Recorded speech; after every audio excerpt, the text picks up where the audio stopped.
৭৭তম প্রজাতন্ত্র দিবস ত্রিপুরা প্রদেশ কংগ্রেসের পক্ষ থেকে আমরা প্রদেশ কংগ্রেসের প্রধান কার্যালয় সহ সারা রাজ্যে প্রতিটা জেলায় ব্লকে যথাযোগ্য মর্যাদায় আমরা উদযাপন করছি। স্বাধীনতার সংগ্রামের সংগ্রামীদের তাদের দেশ স্বাধীনে অনবদ্য যে ভূমিকা, এটাকে স্মরণ করে কোটি কোটি স্বাধীনতার সংগ্রামী যাদের সংগ্রামের পরিপ্রেক্ষিতে দেশ স্বাধীনতা অর্জন করেছে এবং গণপ্রজাতন্ত্রে প্রবেশ করতে সক্ষম হয়েছে।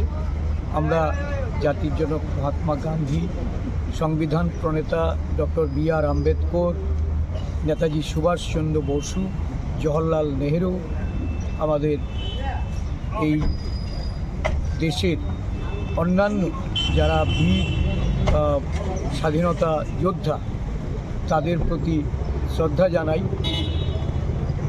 এই দিনটি ভারতবর্ষ গণপ্রজাতন্ত্রে প্রবেশ করে সভেরেনিটি, সোশ্যালিজম,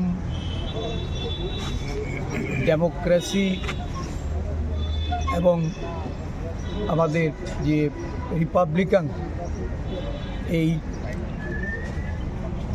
যুক্তরাজ্যীয় কাঠামো, এই কাঠামোকে আমরা দিন দিন শক্তিশালী করে দেশের ঐক্য সংহতি বজায় রাখার লক্ষ্যে আমাদের দেশের সমগ্র অংশের মানুষকে এগিয়ে আসার জন্য আজকে শপথ গ্রহণ করতে। দুর্ভাগ্য যে সংবিধানকে আজকে আমরা ভারতবর্ষের আত্মারূপে গ্রহণ করেছি, যে সংবিধান এই দেশকে পরিচালিত করছে, গণপ্রজাতন্ত্র রূপে এই দেশের মানুষ আজকে পরিলক্ষিত করছে। সংবিধানকে বিলুপ্ত করার, সংবিধানকে দুর্বল করার বিভিন্ন ষড়যন্ত্র সারা দেশব্যাপী বর্তমান যারা শাসকদের পক্ষ থেকে এটা করা হচ্ছে। আমরা সংবিধান বাঁচাতে যুক্তরাষ্ট্রীয় কাঠামোকে শক্তিশালী রূপে দেশের সমগ্র অংশের মানুষের স্বার্থে এটাকে বাঁচিয়ে রাখার সংকল্প গ্রহণ করেছে।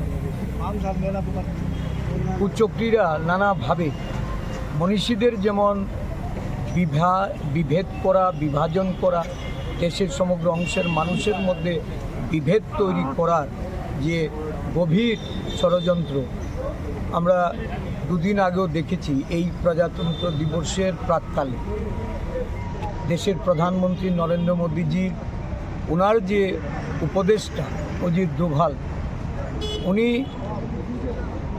মন্তব্য করেছেন যে দেশের স্বাধীনতায় গান্ধীজির নাকি কোনো ভূমিকা ছিল না, বা ওনার ভূমিকাকে খাটো করে নেতাজি সুভাষচন্দ্রকে উনি গুরুত্বপূর্ণ ভূমিকা ছিলেন বলে অভিহিত করেছে। আমরা কোনো মনীষীকেই, যারা স্বাধীনতার যোদ্ধা, স্বাধীনতার বীর সেনানী, আমরা তাদেরকে কাউকে আলাদা করে দেখতে চাই। গান্ধীজি বলুন, নেতাজি বলুন, জওহরলাল নেহরুজি বলুন, সর্দার বল্লভভাই প্যাটেল, আচার্য কৃপালিনী, আবুল কালাম আজাদ থেকে শুরু করে সমস্ত মনীষীরা তারা স্বাধীনতার জন্য যেভাবে তাদের ত্যাগ, তিতিক্ষা, আত্মবলিদানের মাধ্যমে দেশকে স্বাধীন করেছেন, আমরা প্রত্যেককেই নমস্য ব্যক্তি হিসাবে আমরা পূজা করি। কিন্তু এই ধরনের মন্তব্য, যিনি জাতির জনক এই দেশের, যিনি সত্যাগ্রহ আন্দোলন, লবণ আন্দোলন, এই দেশে কুইট ইন্ডিয়া মুভমেন্ট, যেটা ভারত ছাড়ো আন্দোলন, এই আন্দোলনের নেতৃত্ব দিয়েছেন, তাকে নিয়ে এই ধরনের মন্তব্য, এটা দুর্ভাগ্যজনক।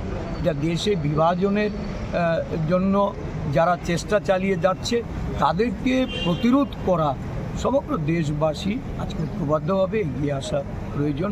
আমরা এই কুচক্রীদের কবল থেকে দেশের মনীষীদের মুক্ত রাখার জন্য আজকের এই প্রজাতন্ত্র দিবসে সংকল্প